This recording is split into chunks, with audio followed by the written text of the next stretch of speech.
He, the brilliant dancer, poet, singer, writer, friend of lepers, and brother to birds and sun and moon.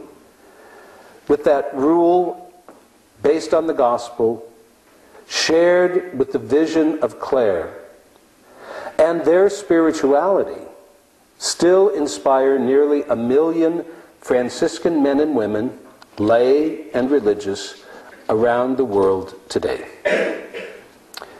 The saints of Assisi have given us a great treasure, a way of life simply focused on the words and actions of Jesus in the gospel. On this birthday, 800th birthday of the movement, let us return thanks and praise with the concluding words of that canticle of the creatures. O praise and bless my Lord, and give him thanks, and serve him with great humility. May the Lord give you peace. When Francis gave up the life of a soldier and the desire to be a knight and to go to the Crusades, I know he went to the Holy Land and walked on coals, but did he condemn the Crusades? Did he condemn the use of force to try to turn Muslims into Christians? Francis, to the best of my knowledge, was not very good at condemning. And I think he followed a pretty good example of someone else who wasn't so good at condemning. What he did, and it's remarkable, in 1219, he simply got up and took a boat to Egypt and asked to be introduced to the commander of the Islamic army, Malek el-Kamil. Got beat up a little bit by Muslim security forces. The Christian forces wouldn't allow him to pass. They said, we can't guarantee your safety. The battle lines were drawn at Damietta on the mouth of the Nile. Francis eventually got to the Sultan, and the Sultan treated him kindly, offered him gifts, listened to him very willingly. Francis came back, tried to convince the Christian troops to accept the offer of peace made by Malek el-Kamil, which he had made repeatedly. They refused it, and Francis was present for the annihilation of the Christian forces by the Islamic armies later that summer. Grief-stricken, he spends about a year in the Middle East. He kind of disappears for a year and shows up about a year later in Italy. After his death, Malek el-Kamil invites the Brothers of the Cord to become the custodian of the Christian shrines in the Holy Land under his protection.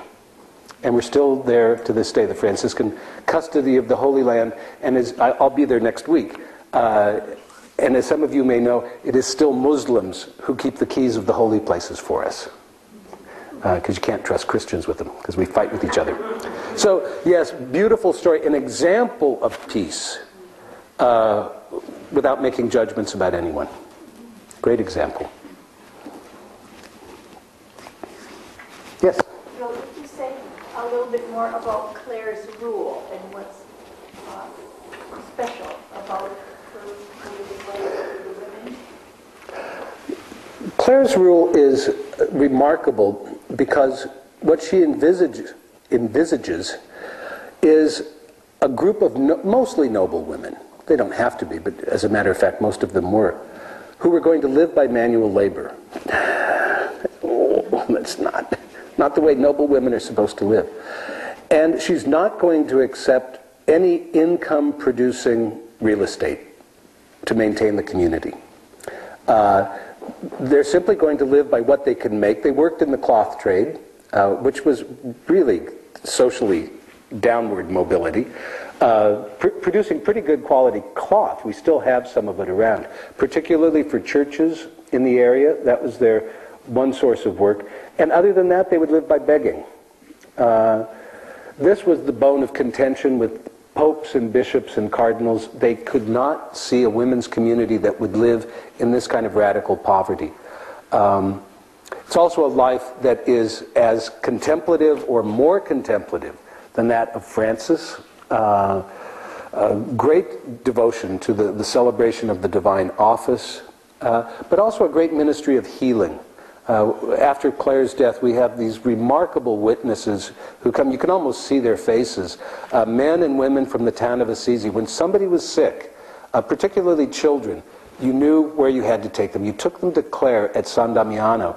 The little boy who stuck the pebble up his nose. I mean, they've been doing this for 800 years too. And he was getting blue in the face because he couldn't breathe. His nose was swelling. And Clare makes the sign of the cross and, out comes the stone. It's this beautiful everyday life where Clare is really seen as kind of the healer of Assisi, a great figure of prayer, but also a determined champion of the poverty of Christ. It's a great rule for that reason, and still lived by some 30,000 poor Clare nuns to this day. Anybody else? Francis, Clare, yes. Kevin? Just a small point. I've often heard it said that the Pope was, one of the popes that she was not accepting the rule from was her cousin. Or was related to her? Well, I don't know. Some Italian families are big, but I hadn't heard about her being related to any of those. She certainly loved to tangle with Gregory IX, and he loved to try to outmaneuver her. Is there a contradiction between the deep respect for the Church and authority of Franciscans in general, and that conflict, not accepting the rule? No, I mean, Clare was very obedient, but it was always with this, they would give her, she had 3 or 4 rules that were given to her primarily by Cardinal Ugolino.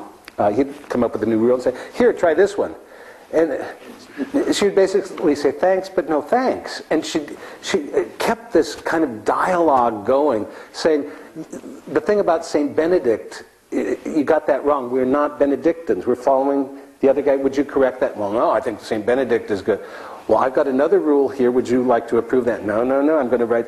But she keeps going. And they had tremendous respect for her, too. So she's, it's like Francis, holding the cardinal's hand by saying, don't talk to me about that anymore. What is that? It's personal relationship and honest disagreement about something important, because they really believed it was God's inspiration, and that they could lead Cardinal Ugolino. They could lead him along. If that was really what the Lord wanted, it would become clear to him as well. And eventually it did. So it's kind of this, it's a lovely personal thing where, yes, you're respectful, but I want you to see what God has inspired in me. He'll make it clear to you. And look out, because I'm praying for it. Yeah.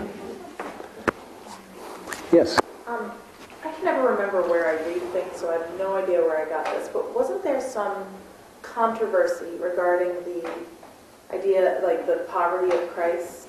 Was that during this time with Francis and Clare, or was it long before? No, it was actually, it was not so long afterwards. A group of Franciscans began emphasizing the poverty of Christ and forgetting a little bit of that charity part, which is pretty important in the gospel too, And it became a kind of a politicized campaign that was mixed in with some funny apocalyptic, the end is near thinking, that poverty was actually the sign of the end of the world, and that Francis was the one who was kind of introducing the last judgment. So he's like the reappearance of St. John the Baptist or the prophet Ezekiel, and a little bit hallucinogenic when you read some of this stuff.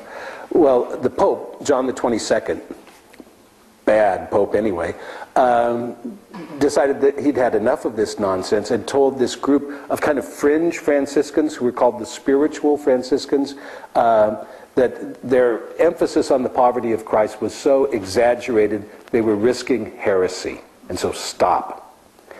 And they said, well, we won't. So he says, okay, and he burned him at the stake. That caught some attention in the downtown Marseille in France. Arguably the first French friars, I suppose you could call them. But John the 22nd, then, there was a reason why it took so long before we got a Pope John the 23rd. This was in 1320, and Pope John the 23rd, like 1950s. It's because he was he was an extremist. He then came out with this doctrine that you had to believe that Christ and the apostles owned property. At which point, a whole group of Franciscans decided that he was a heretic and left. They actually ran away from the papal court and says, we think now the Pope has lapsed into heresy. So this has been popularized in a novel and film called The Name of the Rose. Umberto Eco. It's based on a real event in Franciscan history. And there are actually T-shirts that have pictures of these friars. Why is the most lasting image of Francis the one with him feeding the birds? Walmart. I mean, that's one of the reasons. We love to put Francis in a bird bath because it domesticates him. If we do the little bunny rabbit and, you know, Fluffy the squirrel and the parakeets, it tames this radical guy. We can put him in the garden and leave him there.